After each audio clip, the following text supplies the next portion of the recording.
Welcome students.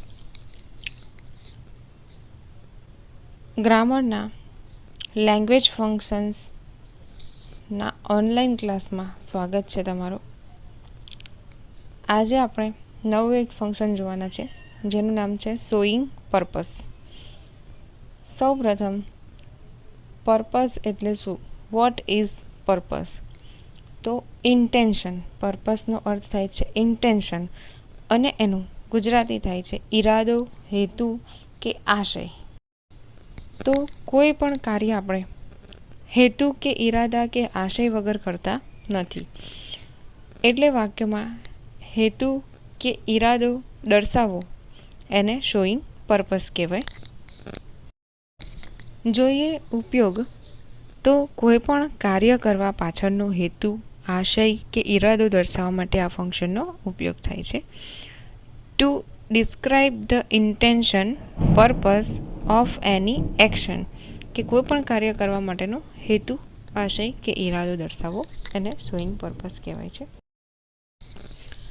Y an action is done, શા માટે કોઈ ક્રિયા કરવામાં આવી છે તો એ દર્શાવવા માટે શોઈંગ પર્પસનો ઉપયોગ થાય છે.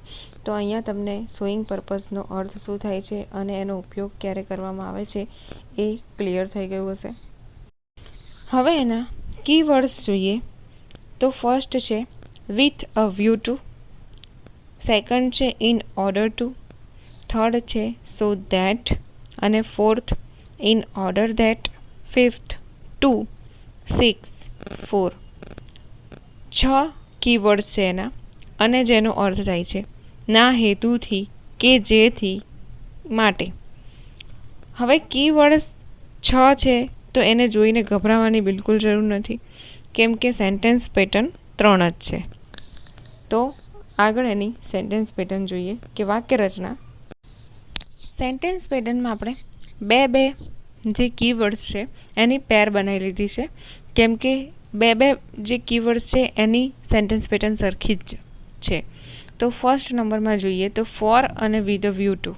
તો એ બંનેની સેન્ટેન્સ પેટર્ન સેમ રહેશે કે જ્યારે ફોર અને વિથ અ વ્યૂ ટુનો ઉપયોગ થયો હોય સેન્ટેન્સમાં તો એના પછી આઈએનજી વાળું ક્રિયાપદ આવશે કે વર્બ અને આઈએનજી, કે જેને આઈએનજી લાગેલું હોય એ ક્રિયાપદ આવશે.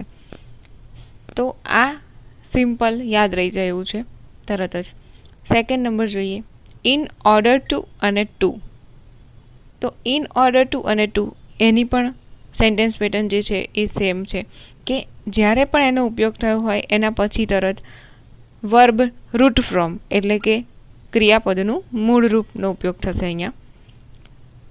ઇન ઓર્ડર ધેટ અને સો ધેટ. તો અહીંયા જો બંને ધેટ વાળા છે તો એમાં તમારે ધ્યાન રાખવાનું છે કે ઇન ઓર્ડર ધેટ અને સો ધેટ વાળું વાક્ય જ્યારે હોય તો એના પછી સબ્જેક્ટ એટલે કે કર્તા, જે આપણે આગળના વાક્યના આધારે સર્વનામનો પણ ઉપયોગ કરી શકીએ. એના પછી આવશે મોડલ ઓક્ઝિલરીઝ કે કેન, કુડ, મે, માઇટ અને વુડ. એના પછી તરત વર્બ રૂટ ફ્રોમ એટલે કે ક્રિયાપદનું મૂળ રૂપ.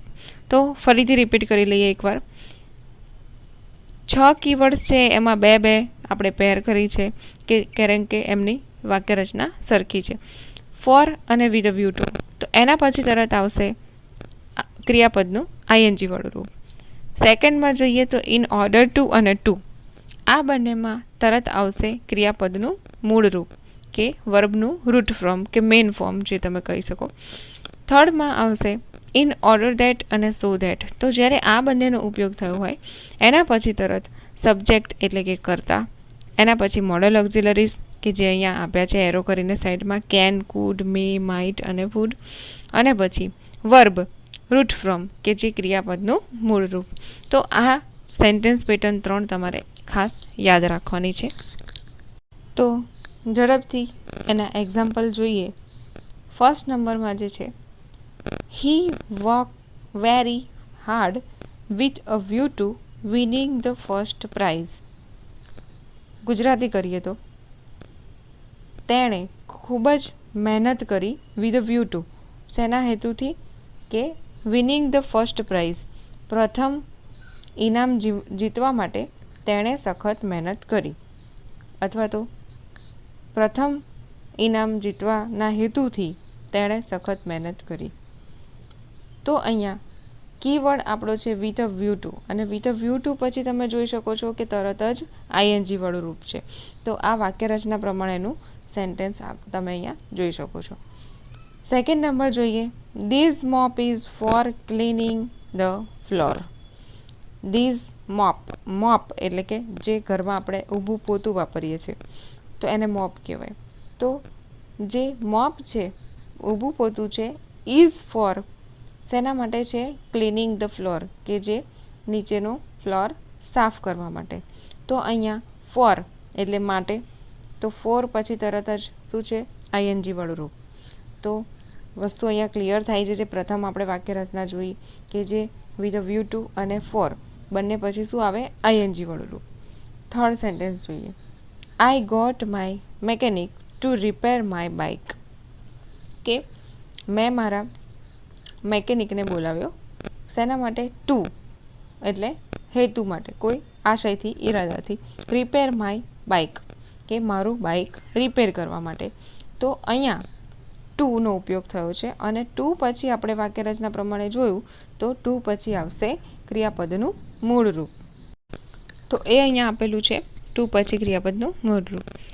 ચોથું જ વાક્ય જોઈએ તો he is looking for a part time job in order to save some pocket money.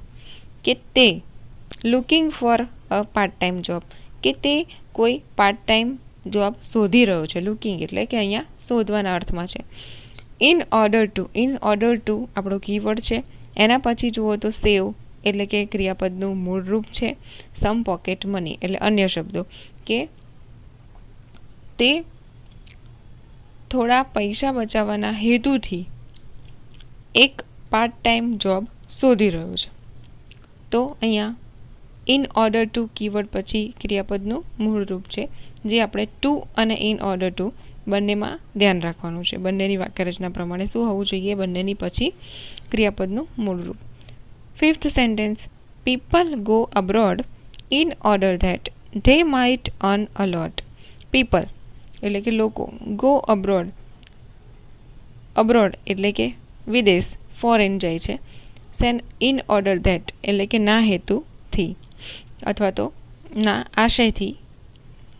They might earn અ લોટ કે તે ખૂબ જ પૈસા કમાઈ શકે, ખૂબ જ પૈસા કમાવા માટે લોકો ફોરેન જાય છે.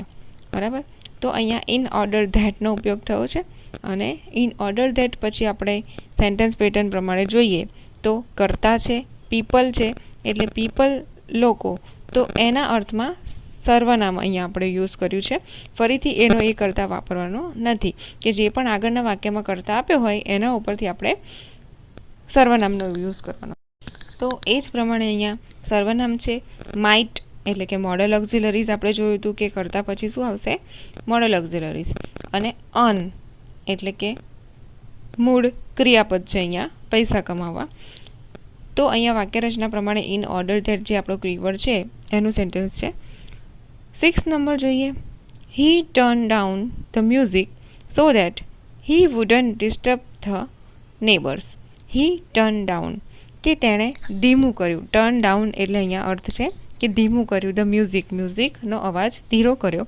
સો દેટ આપણો કીવર્ડ છે, અને કીવર્ડ પછી આપણે જોયું કે ઇન ઓર્ડર ધેટ અને સો ધેટમાં શું કરવાનું છે? આપણે કર્તા લેવાનો છે. તો હી અહીંયા કર્તા સર્વનામ જ આપેલો છે, એટલે આપણે ફરીથી પણ હી લીધો છે. અને વુડ છે મોડલ ઓક્ઝિલરીઝ છે, અને એના પછી નકાર વાક્ય છે એટલે વુડન્ટ નોટનો યુઝ થયો છે.